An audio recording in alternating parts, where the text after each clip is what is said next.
Hey everybody, thank you for joining us on the TWNRGY Podcast. Thank you very much. What? I just wanted to give you guys some tips on where to find us.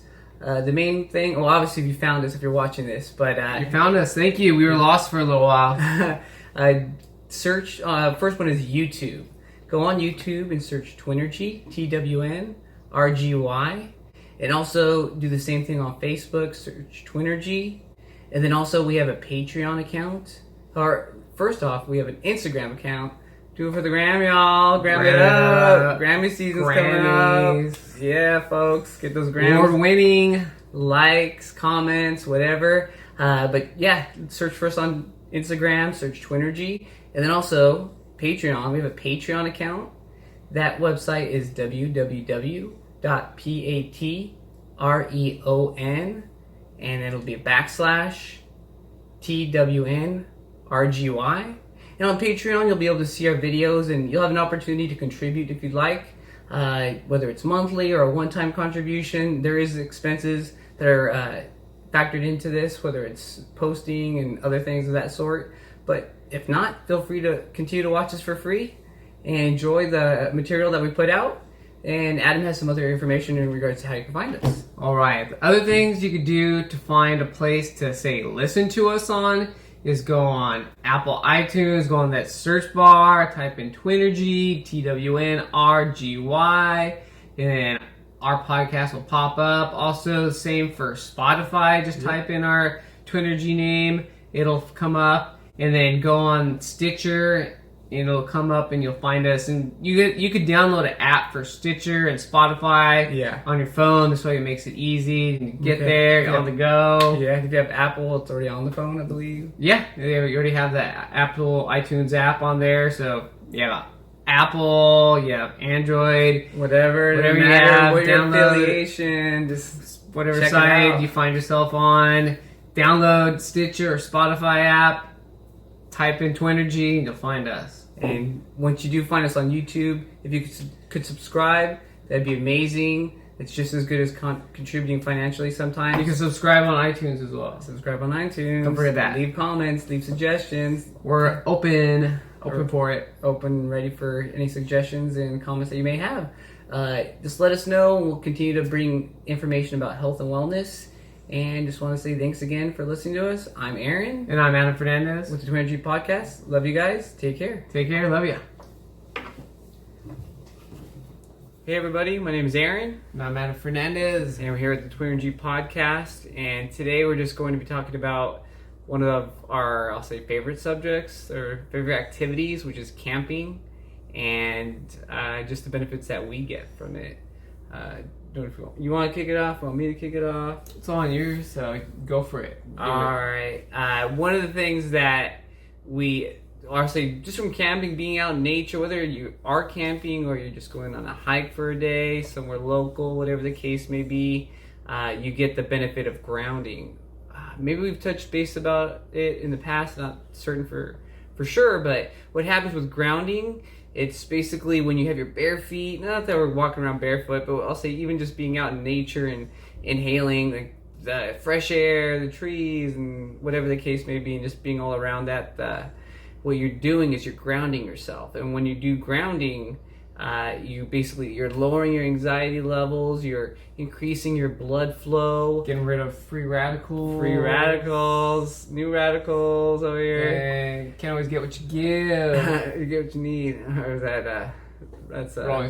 Not bad. But you get away with those radicals, and also a lot of inflammation, and it just helps you also with healing.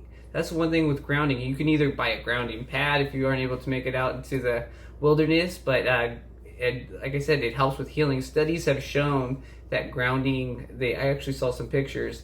I saw somebody with a cut who did the grounding pad on a regular basis, and it healed up, I don't know, like half as quickly as or twice as quickly. Twice as quickly. Otherwise, it wouldn't be a benefit if it healed half as quickly. It'd be a hindrance. The math. If you're trying to do the math, there you go. Yeah. So roughly twice as quickly as someone who wasn't grounding. But that's one of the benefits of being in nature. You get the fresh air. A lot of things such as that. Like for me, I enjoy it. Like being out there, seeing new things, the plants and trees and all that good stuff. But then also just camping in general, just kind of the planning aspects of it. It helps with your problem solving.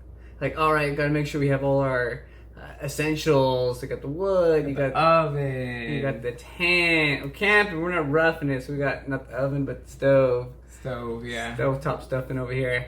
But just making sure you have everything situated, and most importantly that you've made the accommodations over at the campsite. But do it early enough, like 3 to 6 months ahead of time. Yes. Otherwise, most likely not gonna get a spot, depending on the time of year. Yeah, like I'll say definitely during the winter, a lot of it's first come, first serve, and people expect you to get there during the middle of the week, but it's tough.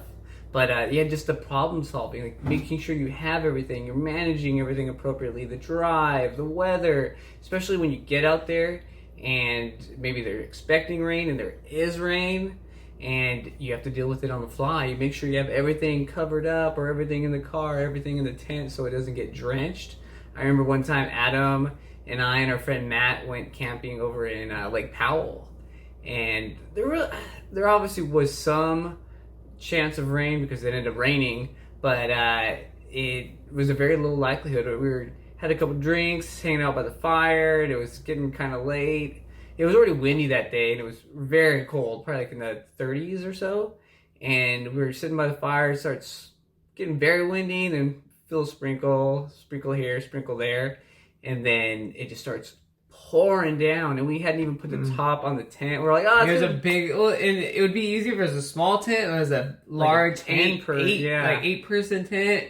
So you're just trying to get up high, get everything. Yeah, we're kind of short, so I'm like, what, over here? And there's 3 of us. There's 4 corners, so we had to have one person over here and coordinate. It was pitch black. We had a little bit of light from the fire going on, but that was about it. Didn't have our headlamps at the time. No, but it helps you deal with problem solving on the fly. So Matt knew where we had put the top of the tent at, so we grabbed it, and then we're like, all right, somebody hold it down here, someone come with me on the other end, we'll tie it down over here, and then we'll get the other 2 ends. And it was a cluster, but we ended up pulling it off and then just jamming into the tent before we got too drenched. Luckily that was the night. That was it. All right, guys, time to go to bed. But definitely problem solving is beneficial. It helps you out, and you can learn to do things on the fly, and you can incorporate it into your regular life. Like if situations come, someone cut you off, whatever the case may be, I don't know, but you're dealing with situations on the fly. If you got a flat tire, oh man, I gotta call AAA, or I gotta do it myself, whatever the case may be. And then also, it's a good workout. Just going out there, walking around, doing your hiking, you're building up strength in your legs, your cardiovascular, as I said earlier, you're kind of doing a lot, you're getting your blood flowing, you're doing the grounding. So getting out there, doing some hiking, it's good for that. So get your exercise whenever you can. Do a couple push-ups out there, get some chest workouts in, and yeah, just enjoy it. It's beautiful out there. And next off, so it's Adam. Kick it down with some of his benefits. Here we go. Good. Hey everybody, I'm gonna start off with my section. I'm gonna be reading because last minute given to me today. What you want to do with camping, it helps you get out of your comfort zone. A lot of people like to sleep in a bed and be in their own home or be in a hotel room if they're out of town. It's cold. Can go out and see the sights, but they want to go home to a hotel room, and it's not for everybody. I wouldn't expect it to be. I wouldn't hold anything against people, but it's good to get out, go camping, see how other people kind of live. Some people probably do it on a daily basis, and some at our last trip, frequently. Some guy was doing it for a month straight. Yeah, older gentleman, late 60s or something, and yeah, it didn't sound like it was in the best of health, and it was cold, and it was wet and rainy. And he lives there, poor dude. Or at least for a month he was living there.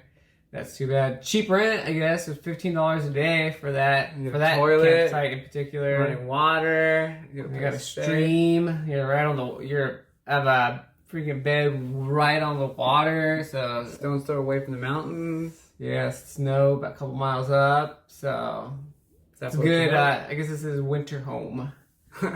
Snowbird.